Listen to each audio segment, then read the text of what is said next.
Welcome to the Compact Mysteries podcast from compactmysteries.com, the show where we try to unravel a different bite-sized mystery each week. From baffling disappearances and strange objects, to unexplained events and mysterious places. This is episode 42, The Disappearance of Glenn Miller.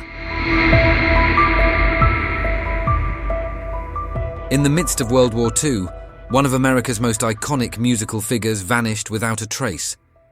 Glenn Miller, the trombone-playing band leader behind hits such as In the Mood and Moonlight Serenade, boarded a small aircraft bound for Paris in December 1944.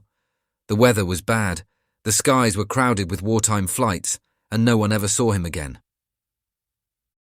There was no distress signal, no wreckage, no survivors, just a sudden silence that stunned fans, confused the military, and birthed one of the greatest unsolved mysteries of the war era. How could a man so famous in a plane flying a routine route simply disappear? The answer, even today, remains elusive. Before his mysterious end, Glenn Miller was a household name. Born in 1904 in Clarinda, Iowa, he was raised in a series of small towns across the American Midwest. Music became his obsession early on, and by the 1930s he was working as a trombonist, arranger, and eventually a band leader. In 1939, the Glenn Miller Orchestra was born, and it wasn't long before they were dominating radio waves, dance halls, and record sales. Songs like Chattanooga Choo Choo and String of Pearls weren't just hits, they were cultural phenomena. Miller's sound was precise, upbeat, and instantly recognizable, characterized by a clarinet-led reed section that glided above the brass like smoke over fire. By the early 1940s, Miller was the undisputed king of swing, but as war gripped the world, he gave it all up.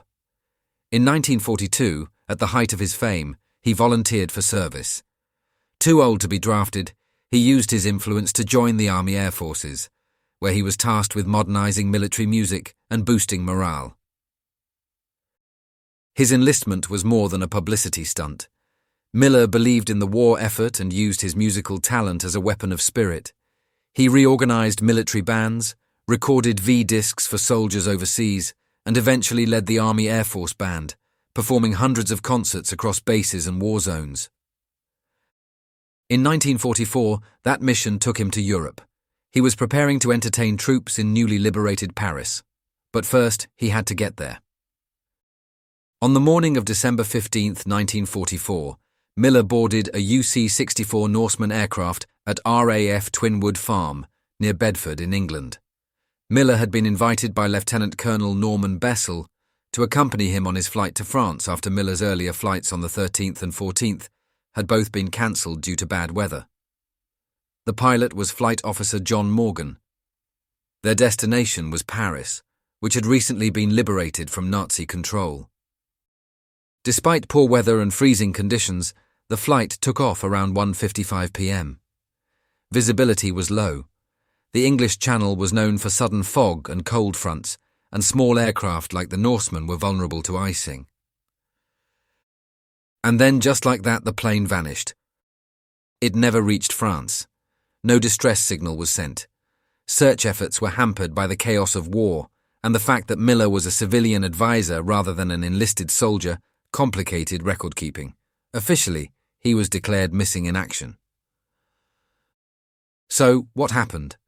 The official explanation remains the simplest. The plane went down due to bad weather, mechanical failure, or ice build-up on the wings.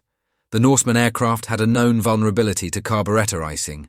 Combine that with poor visibility over the English Channel, and you have a plausible disaster scenario. A crash in the frigid water would leave little trace. No floating wreckage, no bodies, nothing for rescue teams to find.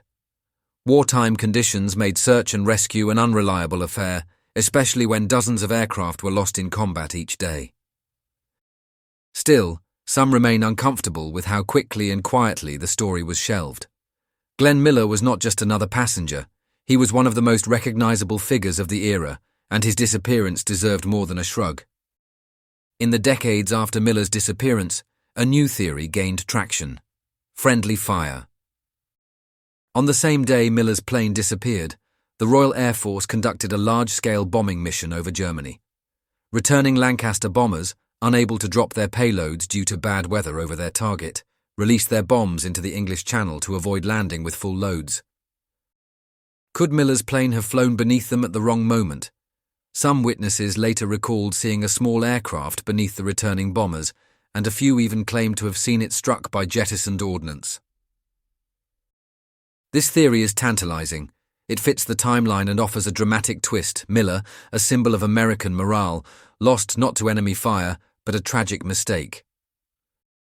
However, critics point out that the flight paths of the bombers and Miller's plane may not have intersected. Records from the day are sketchy, and memories decades later can be unreliable. Still, the idea lingers. Where there's mystery, there's always rumour, and few have sparked as much speculation as the idea that Miller was on a covert mission and that his death was covered up for political or military reasons. Some have suggested that Miller was working as a spy or courier for Allied intelligence. His celebrity status gave him access to key figures, and his movements across Europe could easily mask covert activities. In this version of events, Miller was silenced deliberately or died during an undisclosed mission gone wrong. One variant even claims Miller died not in a plane crash, but in a brothel in Paris, and the government concocted the plane story to protect his legacy. This tale is widely discredited and lacks evidence, but its persistence highlights just how fertile the ground is for conspiracy when a famous figure disappears. Over the years, several attempts have been made to locate Miller's plane. None have succeeded. In 2019, a group of amateur researchers proposed a new search based on sonar scans of the Channel floor. They claimed to have identified possible aircraft debris that could match the Norseman. However, no official expedition has yet confirmed its findings. Military archives continue to be combed for overlooked documents, but time and bureaucracy have taken their toll on them. The chaos of wartime record-keeping means some files are missing, misfiled, or destroyed. Even if Miller's remains were recovered, it's unlikely the whole truth would ever be known. The records that would explain why the flight was approved in such poor weather or what Miller's exact orders were may simply no longer exist. Glenn Miller's music was the soundtrack of a generation. His songs played at dances, on the radio, and over the loudspeakers of military bases from London to Honolulu. His disappearance cut short not just a career but a symbol of hope and joy during one of the darkest periods in modern history. The mystery of his vanishing endures because it taps into something more profound than a missing person. It's about the fragility of fame, the randomness of fate, and how even the brightest stars can be consumed by the unknown. In the absence of answers, we're left with echoes, the haunting melody of Moonlight Serenade, the foot-tapping joy of Tuxedo Junction, and the silent question that follows them still. What really happened to Glenn Miller?